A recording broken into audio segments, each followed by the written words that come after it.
Hello, welcome to another Q&A session here over at HoboRec. Let's just jump into it.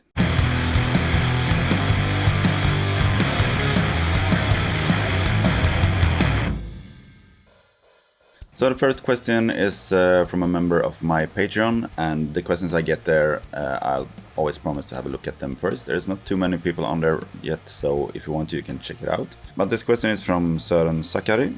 Are you mixing with effects on your master bus? If so, what effects and why? I usually start out with no effects on my stereo bus, just to get the fundamentals in place first. But then usually I go with some sort of limiter or something, and sometimes some compressor or even a tape simulation. The reason for doing so is to have a sense for what's going on. If I have a limiter on there, it will automatically chop off like really hard transients on snares and stuff. And I can also check if there are a lot of transients being chopped off. For example, I usually put also 9 limiter at the end, and I just have a look at that and see if things starts to limit too much. I'm gonna start to try to address that earlier in the chain, because I don't want to chop off more than like a few dB in the limiter at the end. But it's also really good to have the things that you plan to have there at the end of it, even if you're not mastering it on your own.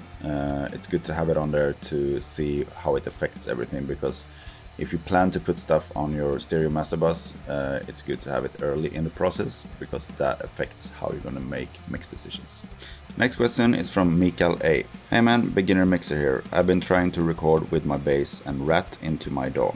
Just so happened to come across your video. How would you recommend EQing? I guess using amp sims makes things harder.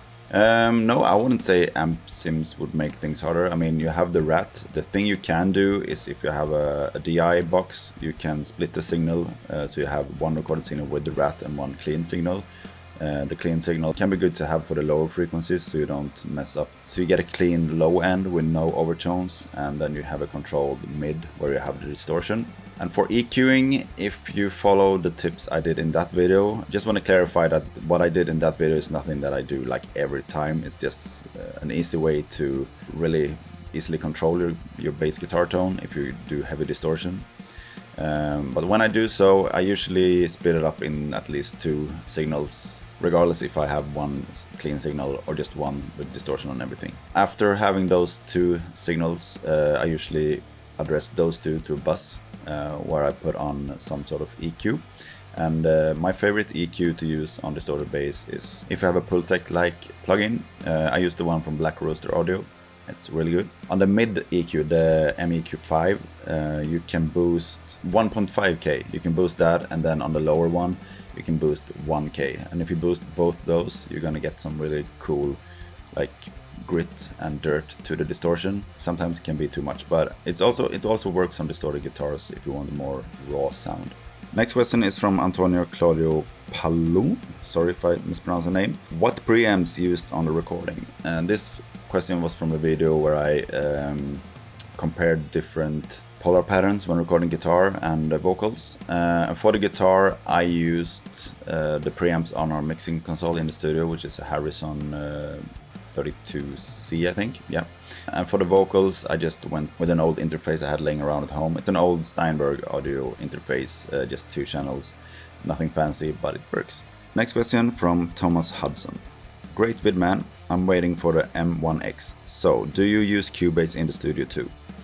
Yes, I use Cubase most of the time. I sometimes use Reaper and sometimes I use Pro Tools, but for the most part I'm working in Cubase. That's where I'm absolutely the most efficient. I work really fast in Cubase. I know where everything is, and I can pretty much wake up in my sleep and just tell you how to do stuff in Cubase. Last question from xredman002. My uncle just gave me a biodynamic M81. What would you recommend using it for? That's actually a really nice microphone. It has some really cool upper mids. I kind of thought it sounded a bit like an 421 at some point, but I haven't compare them side by side, so I'm not really sure. But it works really good on distorted guitar, distorted bass, and snare drum. The bleed when using it on snare drum can be a bit obnoxious, but the tone of the snare is really cool. So if you have the hi-hat out of the way so you don't get too much bleed from that, it can be really cool on snare. Thank you so much for watching, and please leave more questions in the comments and I will have a look at it next time. And if you don't have any questions, but rather suggestions on what kind of content you want to see on this channel, feel free to give me suggestions. If you like my videos and haven't subscribed yet, please do so. And if you want to support me in any way, there are stuff in the description that you can check out and see if there's something that's there that suits you. Thank you so much again, and see you again next week. Bye bye. Cheers.